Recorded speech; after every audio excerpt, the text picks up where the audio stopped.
I work with all of our study abroad students in North America. So I'm kind of a liaison. I work with you before you arrive. The applications come through me. And we review the application and everything here. So you're very well taken care of before you arrive. And then you're in the hands of the international office at Edge Hill. And I'll tell you a little bit about our program. We're based in a beautiful part of England. We're up in, it's called Ormskirk, England. It's about 20 minutes from the ocean. And it's about 20-minute train ride from Liverpool. And we're close to Manchester. So when you study with us, you fly into Manchester Airport, and then we greet you at the airport, and then we drive you to campus. And it's very close. It's only about 2.5 hours away by train to London. London's an awesome city. It's a great city, but it's not always the best fit for a study abroad student first semester. London's very big. It's very crowded, very expensive city. So we're away from all that. The northwest of England's very friendly. It's very picturesque, a lot of coast, a lot of ocean coast, a lot of castles around the area. So as a study abroad student, this is a wonderful place to study abroad. And I'm a former student there. So I studied abroad at Edge Hill many years ago, and it was the best decision of my life. So I go around and I promote Edge Hill, and I talk to other students, and I always disappoint students because I don't have a cool sounding British accent. I'm sorry, I'm from Ohio. But I've been working there for 15 years now. So it's a pleasure for me to introduce you to the university. And these are some of the dorms, or the dorms in the other buildings. It's a very old campus mixed in with new modern technology. We have rooftop gardens, environmentally friendly buildings. But it's from the 1800s, 1885. It's a beautiful campus. That was one of my favorite things when I got there for the first day, was just seeing the campus and seeing the beauty of Ormskirk in the northwest of England. These are some of the basics about the university. We've got right around 14,000 undergrad students, full-time students on campus. And so it's a fairly large campus, and it's very self-contained. So when you study with us, students live in the dorms. They're all single rooms. The dorm life is awesome. So when you arrive, you're guaranteed your own dorm room, and you're integrated amongst British students and other study abroad students. So it's a great way to meet people from all over the world, but you still have your own privacy, your own space. And everything. So, and we have lots of restaurants and shops on campus. And I'll tell you a little more about the food and all that's included in the cost of tuition. And these are some photos. This is Ormskirk. So Ormskirk's beautiful. It's a 12th century market town. And it's great. There's no cars allowed in the downtown area. You can see there's a market there on these photos every Thursday and Saturday. They've been doing the same market for over 800 years.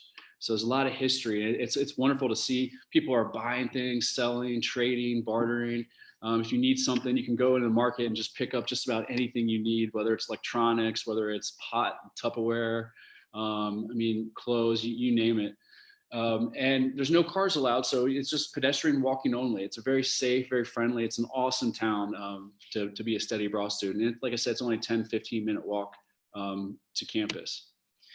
And these are some of the highlights about the university. It's TEF gold rated. TEF, the Global Teaching Excellence Spotlight, has gold, silver, and bronze. And the top 20% of universities are gold excellence spotlight, and Edge Hill is a gold rated university. And it's an extremely safe campus, very friendly, very self-contained campus. And that whole region of England is very safe, very friendly area. And in the accommodation, like I mentioned, they're all single rooms, so you have your own room, and it's won awards for some of the best student accommodation in the UK.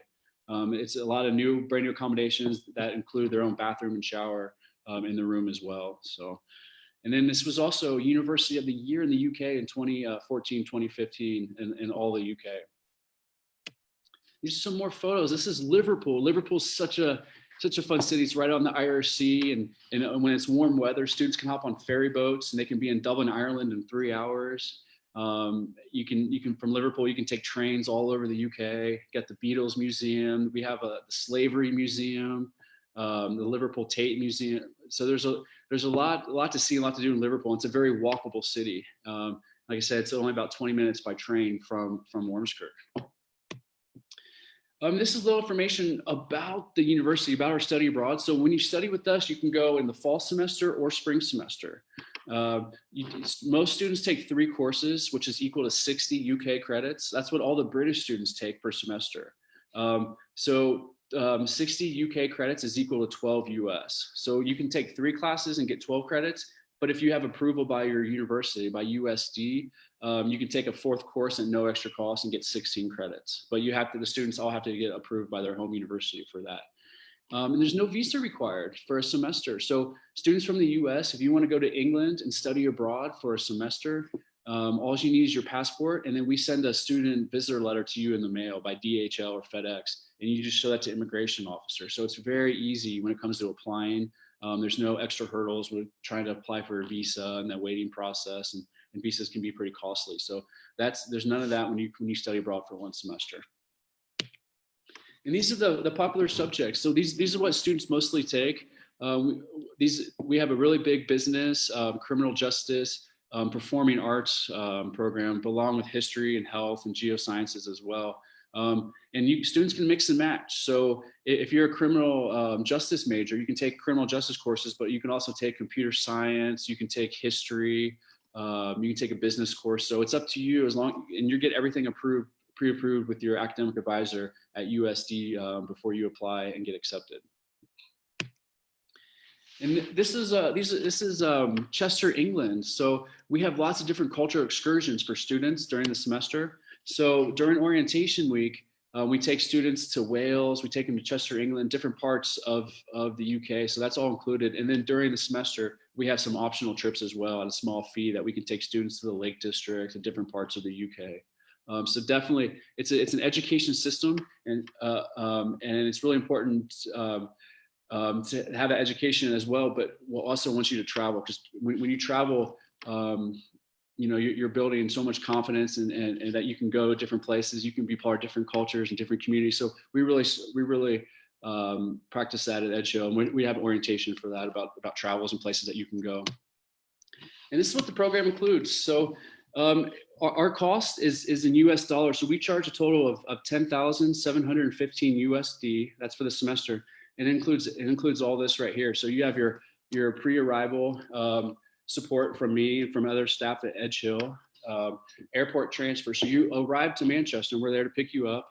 And then the welcome buffet, and that includes all your accommodation and a meal plan. The meal plan is about 43 pounds a week, which is about $70 roughly. So it's about 12 to 16 meals a week. So that's what that includes. So it won't cover every meal, but it'll include most meals, but definitely budget for a few meals while you study abroad. And this is, like I said, we talked about the meal package, and this is some photos of the dorms. These are some of the new dorms that are built on campus. So everything's included in that cost of $12,715. And these are some photos of the sports complex. It's brand new. And these are available for study abroad students as well. There's a small fee to use the gym, but it is available for study abroad students as well as the local students. And this is how to apply. So you definitely apply, talk to the advisors at USD. They do a wonderful job. We've had a partnership with them for many years.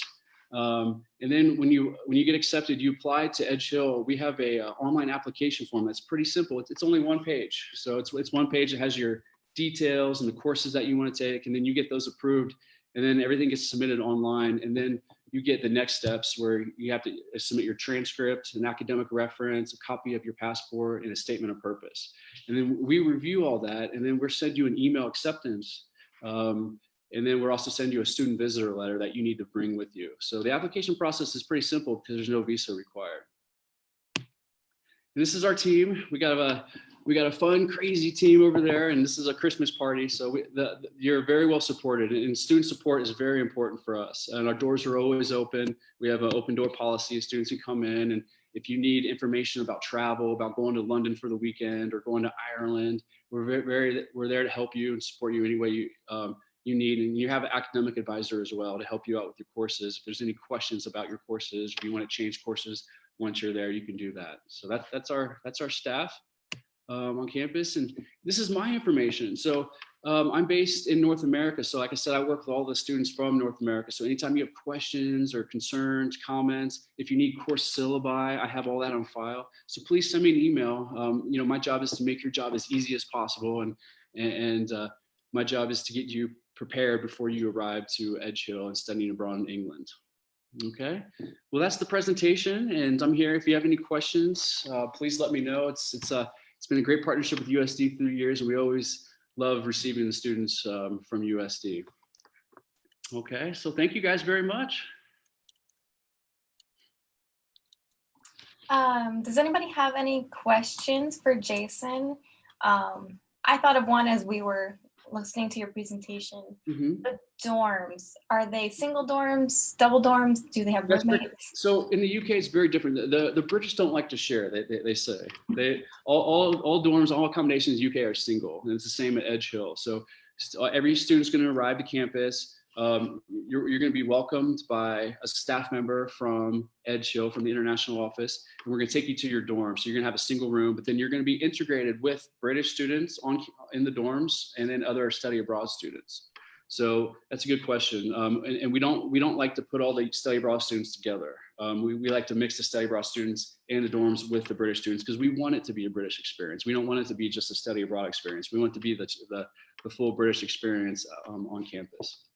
Yeah, all the dorms are single rooms, so it's nice to have your own privacy. Yes, I agree. Are the classes that way too? So do students, are they intermingled with international students? Exactly. So our classes aren't that big. They're about 25 students to 35 students per class. And sometimes it depends on what class you take, but there are sometimes you might be the only study abroad student in that class. So you'll be taking class with all the British students, taught by a British professor. You know, you take the exams, and then everything transfers right back to USD, full credit, 12 to 16 credits. But yeah, there'll be some classes where you might be the only foreign or the only study abroad student in that class. Nice. And I have a quick question about the meal card. Okay. I know students get a meal card. Can you talk a little bit about that meal card? Where can they use it? How many meals are on it, and all of that? Yeah, I was so glad as a former student, I was really glad that meals were included. That makes everything so much easier and a lot more affordable, because meals add up and they're very costly. So when you arrive during orientation week, you're going to register as a study abroad student. You're going to get your student ID card, which is also your meal card. And we have 4 different restaurants, cafeterias on campus that you could eat at, and you can use your meals. It's about 42, 43 pounds. So like I said, it's right around $70 or so. So we say it includes about 12 to 15 to 16 meals. It just depends on how much a student eats, and if me, I like to eat a lot. So I'd finish my meal plan on Fridays, and then Saturdays I'd have to pay for my own meals. And then every Sunday it recharges. So even if you have 3 or 4 or 5 pounds on your card, go and purchase food the night before, some cereal, some yogurt, some juices, whatever. And then because it doesn't carry over, so you would lose that money. So every Sunday it recharges back to the original amount. So yeah, that's how our meal plan works. And you get all that. You get a pre-arrival packet from us, a digital packet that'll cover everything. And then we also have a orientation that's about 9 or 10 days. Students are going to arrive about 9 or 10 days before classes begin. So we have a whole orientation week where we have all kinds of fun activities, but you also learn about the meal plan, about student services, about all the clubs and societies that you can join. So that's all covered during orientation week. Yeah. So as a former student there, what was your favorite thing about attending Edge Hill? Oh gosh, that's a great question. I loved it. It was honestly the best year of my life, and it was a long time ago I studied there, and I still think about it all the time. My favorite thing was every day was an adventure. Every day you wake up and you're going to try something new. You're going to meet new people. You're going to try new food. You're going to go into town and buy a train ticket to some town you've never heard of before, with some people. So it's just life. It's an adventure, and the people that I met, some of the British, because I was in the dorms, just like the study abroad students now, and you're mixed in with British students. And some of my best friends today are the British students that I met when I was in the dorms there, because there's a big common room in the dorms where everyone kind of gathers and hangs out, and it's so fun. And the British love the Americans, because we're not London. There's thousands and thousands of Americans there. You're just another number. But in the Northwest, in that area, there's not so many tourists. There's not so many Americans or foreigners. So when they hear you talking with your American accent, all the British students like, where are you from? Are you from New York or California or Florida? That's really all they know. But they want to ask you a million questions. They want to know where you're from and how you're liking their country. and just the friendships that you build living in accommodations with the British students. That was by far my favorite. Yeah, it's a lot of fun to like say you're from South Dakota or you're from the Midwest area, because usually I always get something like, oh, is that in Canada? Where is that? That's a state. I've never heard of it. Yeah, that's exactly the same. I said I was from Ohio, and they're like, where? They're like Iowa? No, Ohio. They're like, where's that? So they have no idea. But then when I came back, I had some British friends from Edge Hill. They came visit me, and they came to Ohio, and they realized the U.S. is so much more bigger than New York and Florida and those tourist places. And they loved it. But yeah, building those relationships with the British students, it's priceless, and they last a lifetime. Yes, very cool. Did you do any travels outside of the UK while you were there? Like, did you visit anywhere else in Europe or Asia? Exactly. Well, I actually studied there for the full academic year. I went just for the fall semester, thinking 3.5 months is going to be a long time to be away from home. And I was nervous. I was scared. I never left the country before. I was 20 years old, almost 21. I'd never been outside the US. So I thought a semester is just going to be way too long. But after being there for 2 months, and it just go by so fast, and all these new experiences and adventures and travels, I signed up for another one. So I was there for the full academic year. So I studied abroad for the full academic year, and I ended up going to 15 different countries during that year, because it is so cheap. It's so easy to travel. You can travel on EasyJet and Ryanair, Jet2, all these airlines. Like my first trip was to Belgium. I went to Belgium to Bruges, and flying through Brussels, and it cost me £5 a flight. It was about $8 each way. And you can still, every once in a while, you can still find the €1 or the £1 flights on Ryanair to fly to like Dublin. Yeah, you got to pay taxes on that, so it ends up being like $20 or $25. But you can't beat a flight for that price, and they still offer that at some point, sometimes throughout the year, especially when students are there, because it's not peak tourist season, because they're there in the fall, winter, and early spring. So they have a lot of flight deals and travel deals for students. So definitely take advantage of that. Traveling, that's one of the best things, is staying in hostels and learning, because when you study abroad, you're not just learning, you're learning about other cultures and other customs, you're trying new foods, but you're learning so much about yourself. You're gaining so much experience and confidence that you can live in a different culture. You can try new things. You can mingle in a different community, society, and be successful at it. So that's what studying abroad, it's such a rewarding experience, and the travel really helps out a lot. I have a question about the lectures. Are there big differences between attending seminars in the UK compared to the US, or are the teachers approaching, or the professors, the students different? Yeah. Can you elaborate on that? Yeah, that's a great question. It's extremely different. The lectures, the module, they call them modules in the UK, the classes. And most classes over there meet 1 day a week. So that they're a longer period of time. So you might be in class for 3 hours at once, but it's more lecture and more independent study. I know in the US, there's a lot of classes Tuesday, Thursday, Monday, Wednesday, Friday, where you have exams, you have quizzes, you turn in homework on a weekly basis. In the UK, it's very different. And because our orientation, they meet with all the they meet with all their professors.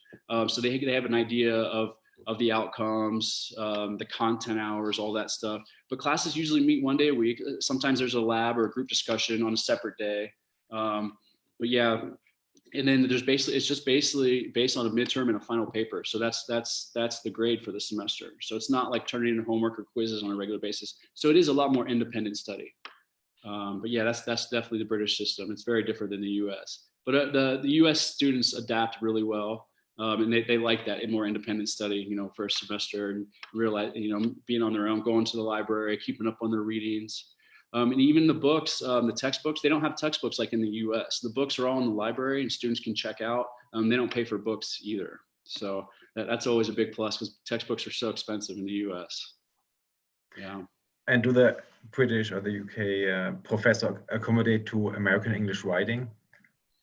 They do. It's hard for yes, that's a good one. I struggled with that at first, but the professors understand their study abroad students are from a different country. They're from the U.S., so they accept that. Yeah, and they have office hours similar to U.S. So and we have students who go in and meet the professor one-on-one. And yeah, they adapt pretty well. But yeah, there's definitely a learning curve there. Yeah, my first couple of weeks, we had a professor. He was from Scotland, and I thought I was in trouble because I couldn't understand a word he said. And I was like, I have a whole semester with this. But after about a week or two, you start picking up the accents and the way they talk and the language. It's not a problem. Well, it's a I little love that differences. accent. Yeah, the accent is cool. I'm from Germany, and when I came to the US, I had to accommodate to the US keyboard because it's just a different keyboard, and that screwed me off the first 3 months by just writing. Exactly. So yeah. maybe you have some other examples of little things which are so different, which you don't think about in the first place. Well, just little things when they're talking about just the slang. You know, like when you write it, the British love to say, "Are you all right?"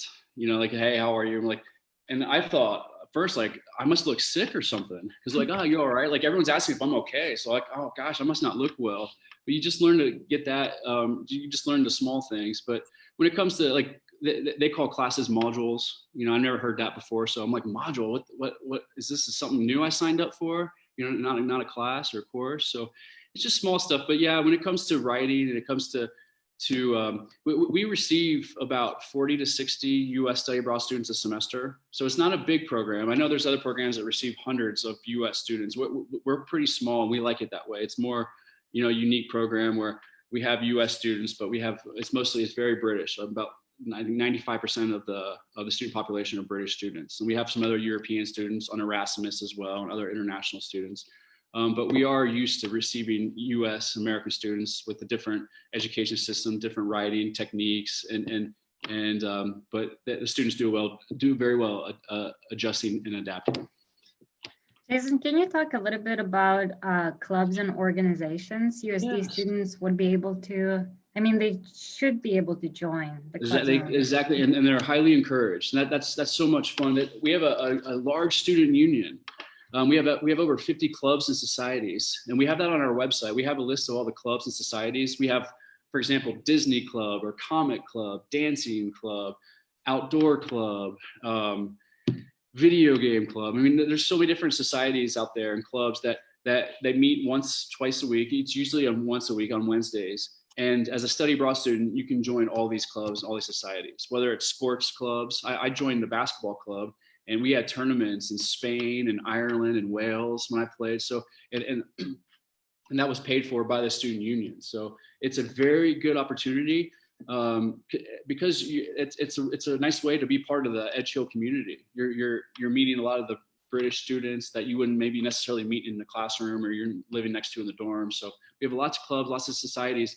So when you arrive during orientation week, the first couple of days, you're going to meet with the president of the student union. And then they give you all the options. And obviously everything's optional. You don't have to join, but they're highly encouraged. And there's always usually multiple clubs that students want to participate in. And you can do that all free of charge. It's all part of the tuition at EdChill. Yeah, it's a good question. I should put that on the PowerPoint next time. Clubs and societies. So you studied the whole academic year. I did. What is the best season in your opinion to go? I get that question a lot. That's a tough one. The fall is amazing because you get there in September and the weather's nice and warm still. And all the British students are arriving there the first time, and everyone's new. Everyone's meeting each other, you know, in the dorms, because the British students are first year students in the dorms, and that was great. But then I thought the spring was just as good because the British students are always they're well prepared. They're confident now. They've been there for a few months. They can show you around. You have a spring break. You have a long spring break in that. And the spring semester is a little bit longer. It's about 3 weeks longer than the fall. But yeah, so it's a little bit longer. But that's why it's about $500 more in the spring. It's not for we don't charge more for the tuition, just more for accommodation for your housing and for your meals for those extra weeks. But honestly, I couldn't tell. I love the fall because I love everyone's getting there. Everyone's new and fresh coming off from summer. And it's a great time to see that the seasons change. But coming in spring is just as good. And then it starts getting warmer later. And then you have the spring break to travel. But even in the fall, there's a fall reading week, which you have time off you have a break in the fall for travel if students want to do that. So I can't give you a good answer. They were both just awesome, but they are different. So I'm going to open it up to questions if anybody has any burning questions about academics, accommodations, anything university life, Edge Hill wise. Jason was a student there, so he can answer pretty much anything, I think. Yeah, that's one of my favorite things. This is the hardest thing is virtual, is not being face to face with the students and talking to them and seeing the excitement in their eyes, planning to study abroad or having questions about studying abroad. But it really did. It changed my life. It made me who I am today. I was from Ohio, never left the country, and never occurred to me traveling the world at all. Never even leaving the U.S. It just didn't occur to me at that time in my life. And I got the opportunity to study abroad, and it just changed. It completely changed me, opened me up to different cultures and trying new things all the time and going on adventures. And it's such a rewarding experience. I hope you can definitely study abroad at some point in your academic career. I have a quick question, Jessica. Yeah. Jason, what social media platforms can students find Edge Hill on? I know you have Facebook page. Yeah, we have Facebook, we have Instagram, and sometimes I don't do this personally, but the international office, they have an Instagram takeover sometimes. So Instagram, and then a lot of stuff on YouTube. We have YouTube, it just has about everything when it comes to our accommodation. You can type in accommodation and they have videos showing all that stuff. So yeah, our biggest one are Facebook, our international page, and then Instagram as well. Those are our two biggest, but definitely everything is on YouTube for when it comes to nice, clear videos. Mm-hmm. I'm kind of old school. I'm not very tech savvy, so I'm learning as we go. So I don't deal with any of the social media, but I'm sure I'll start doing that pretty soon. Yeah, Zoom was a huge learning curve for me. Yeah, it's been good. It's a very good alternative for what's going on right now. At least students can get updated and have a little information and pick the right opportunity, the right program for them to study abroad in the future. And are you guys sending students out in January, or are you going to wait to make a decision later in the semester for that, or you just hold off till fall of next year? It's really up in the air at the moment, so we're not making any decisions at that seems to be the norm with most U.S. universities. They're kind of waiting to see what happens, and there's so much more information that's going to be provided for us hopefully in the next couple of months. Yeah, did Edge Hill, are they all online this semester, or did they go back? No, Edge Hill, they're doing a mixture, but they're doing at least 6 hours of contact out per week. So it's about half and half. So yeah, so the students are all on campus. They haven't moved in yet. They're moving in about 2 weeks. So their students will be moving in the dorms. We're having a regular fall semester when it comes to the British students. We're not having any study abroad students fall, but we're planning on having our study abroad resume in January. Okay, good. That's our plan now, but we're just like you guys. We're gonna make that decision later in the fall semester and see how things go. But right now, all the British universities are back open business and then back open and having in-person classes. Cool. Last question. What is the best way to get in contact with you for more information? Yeah, so am I still sharing the screen? Nope. I'm not? Okay. Well, my email, let's see if I can share the screen again.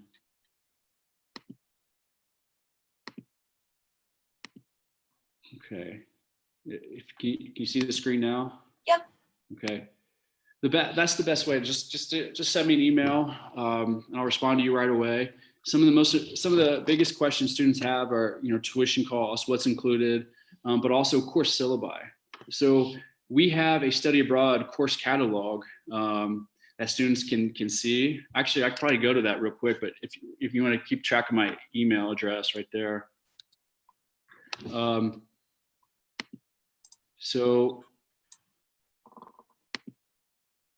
this is our site, our study abroad website. And if they go to module catalog, it's very simple. And students can scroll down and see all the courses. So semester 1 means fall semester. Semester 2 is spring. So for example, this is business. They can go in and just see all the classes. And one of the biggest questions, they need more information. They need more course details. So just send me a list. If for example, if you need business economics, business 10, 12, I send the full course syllabi to course syllabus to the student. Has all the information about that course. And this is a pretty extensive course catalog, so students have hundreds and hundreds of courses to choose from for the semester. Okay. Yeah, that's a great resource. Thank you. Yeah, you're welcome. It makes it a lot easier because students can get right on. These are all pre-approved for study abroad students. So this is for study abroad students. I mean, this is what the British student, they're going to be in class with the British students, but these courses have been approved for all study abroad students. And yeah, so I guess there's some blank pages. Yeah, geography, language, law, criminology, media. We have lots of media. We got, I think, 3 pages full of media courses. So. All right. Well, if anybody has any last minute questions, I think we will go ahead and wrap up. Thank you so much, Jason, for joining us. It's been a pleasure. It's my first virtual fair, so I hope I did okay and presented everything. But there's always more questions that come up later, so you guys have my email address, and let me know if you have any questions. And I love assisting students and advisors both, because Edge Hill means so much to me, being a former student there. So I like to help you in any way possible and encourage you to study abroad. And I guarantee you're going to be well prepared before you arrive. Yeah, and if any students want help advising for Edge Hill or any other program, you can connect with me on Coyote Connections. I'm available for virtual appointments. And thank you everybody for attending. Thank you very much. We really value our partnership with USD. It's been many years now, so we really appreciate it. Thank you for organizing this, and hope I can visit your campus in the coming semesters. Yes, hopefully. Thank you, Jason. All right, have a good day. Thank you, everybody. You too. Bye. Bye.